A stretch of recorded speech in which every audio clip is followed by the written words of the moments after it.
হরে কৃষ্ণ। তো আগামী 10ই অক্টোবর 2023 মঙ্গলবার ইন্দিরা একাদশী ব্রত।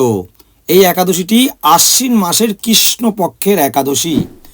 তো সারা ভারতবর্ষের প্রতিটি রাজ্য সহ বাংলাদেশের প্রতিটা জেলায় এই একাদশী ব্রত আগামী 10ই অক্টোবর মঙ্গলবারই পালিত হবে। তো আমরা আজকের এই ভিডিওতে আলোচনা করব এই ইন্দিরা একাদশীর ব্রত মাহাত্ম্য কথা। মহারাজ যুধিষ্ঠির বললেন, হে মধুসূদন, আশ্বিন মাসের কৃষ্ণপক্ষের একাদশীর কি নাম তা কৃপা করে বলুন। শ্রীকৃষ্ণ বললেন, হে রাজন, আশ্বিন মাসের একাদশী ইন্দিরা নামে পরিচিত। এই ব্রত প্রভাবে মহাপাপ বিনষ্ট হয়। এমনকি কর্মবিপাকে যারা নিম্ন যৌনি লাভ করেছেন সেই পূর্বপুরুষদেরও উত্তম গতি লাভ হয়। এই একাদশীর মাহাত্ম্য শোনা মাত্রই সামবেদের যজ্ঞ ফল প্রাপ্ত হওয়া যায়। হে রাজন, মহিস্মৃতি নগরে ইন্দ্রসেন নামে এক প্রসিদ্ধ রাজা ছিলেন। ধর্মবিধি অনুসারে রাজ্য পালনে তিনি বিশেষ খ্যাতিসম্পন্ন ছিলেন। তার বিপুল ধনসম্পত্তিও ছিল।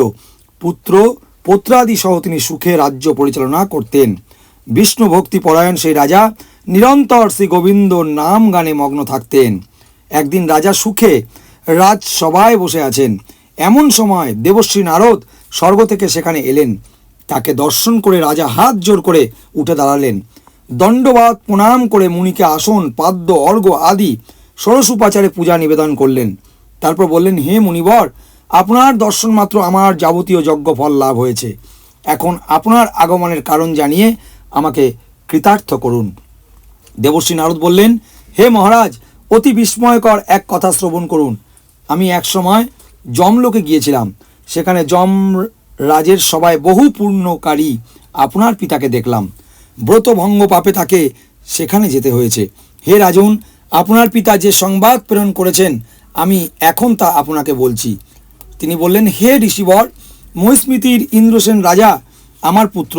তাকে বলবেন যে আমি বহু পূর্ণ অনুষ্ঠান করলেও কোনো কারণবশত জমালয়ে আসতে বাধ্য হয়েছি। আপনি কৃপা করে তাকে সর্বপাপ নাশক ইন্দিরা একাদশী ব্রত পালন করতে বলবেন। সেই ব্রতর প্রভাবে আমি নিষ্পাপ হয়ে স্বর্গলোকে যেতে সমর্থ হব। এই কথা জানবার জন্যই আমার আগমন। হে রাজন, আপনার পিতা মঙ্গল বিধানে আপনি যথাবিধি ইন্দিরা ব্রত পালন করুন। রাজা জিজ্ঞাসা করলেন, হে দেবশ্রী, সেই ইন্দিরা ব্রতের বিধি কি? কোন তিথি বা কোন পক্ষে এই একাদশী ব্রত করা কর্তব্য তা কৃপা করে আমাকে বলুন। দেবশ্রী উত্তর দিলেন, হে মহারাজ, আশ্বিন মাসের কৃষ্ণপক্ষে দশমীর দিন শ্রদ্ধা সহকারে প্রাতঃ স্নান করবেন।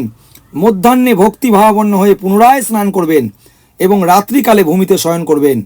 পরদিন একাদশীতে প্রাতঃ কৃত্যাদি সমর্পণ করে নিরাহারে থাকবেন। ব্রতের নিয়মাবলী দৃঢ়ভাবে পালন করবেন। হে পুণ্ডরীকাক্ষ, হে অচ্যুত, এই শরণাগতের প্রতি কৃপা করুন।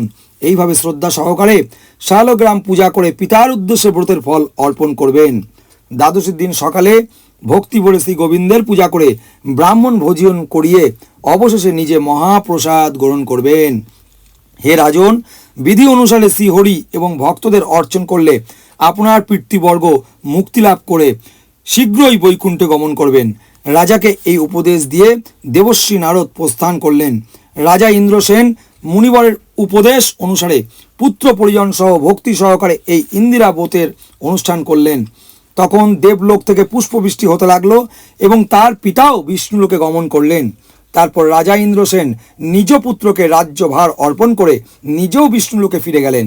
এই ইন্দিরা একাদশীর মাহাত্ম্য পাঠে ও শ্রবণে মানুষ সকল পাপ মুক্ত হয়ে বিষ্ণুলোক প্রাপ্ত হন। তাহলে আপনারা শুনলেন এই ইন্দিরা একাদশী ব্রতের মাহাত্ম্য কথা। আপনারা এই ইন্দিরা একাদশী ব্রত সকলে পালন করুন এবং এই একাদশী পালন করে অর্থাৎ 11 তারিখ বুধবার দিন আপনারা অবশ্যই পালন করবেন। এবং পালনের পূর্বে যদি আপনারা পিতার উদ্দেশ্যে, আপনাদের পিতা যদি কেউ গত হয়ে থাকে, পিতার উদ্দেশ্যে এই ব্রতটি আপনি ফলটি অর্পণ করতে পারেন এবং পূর্বপুরুষদের উদ্দেশ্যেও এই ব্রত ফল আপনারা অর্পণ করতে পারেন। তো পিতৃপুরুষদের উদ্দেশ্যে ব্রত ফল সমর্পণের মন্ত্র, ইদং ইন্দিরা একাদশী ব্রত ফলং সর্বেষাং। গোত্র বলবেন, তারপরে পিতার নাম বলে অর্পণে অস্তু। আমি আবারও বলছি, পিতৃপুরুষদের উদ্দেশ্যে ব্রত ফল সমর্পণের মন্ত্র, ইদং ইন্দিরা একাদশী ব্রত ফলং সর্বেষাং গোত্র বলবেন, তারপরে পিতার নাম বলবেন, অর্পণে অস্তু এই মন্ত্রটি 3বার ভগবানের সামনে বলে আপনি আপনার এই একাদশী ব্রতের ফল আপনি আপনার পিতৃপুরুষ অথবা আপনার গত হওয়া পিতার উদ্দেশ্যে ফল অর্পণ করতে পারেন। তো এখন আমরা সারা দেশের পালনের সময়সূচি আমরা প্রোভাইড করছি।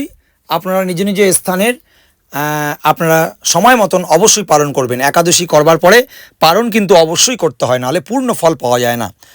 তো আপনারা সকলে এই একাদশী ব্রত পালন করুন এবং যারা পালন করছে না তাদেরকে উৎসাহিত করুন এবং ভগবানের অশেষ কৃপা লাভ করুন।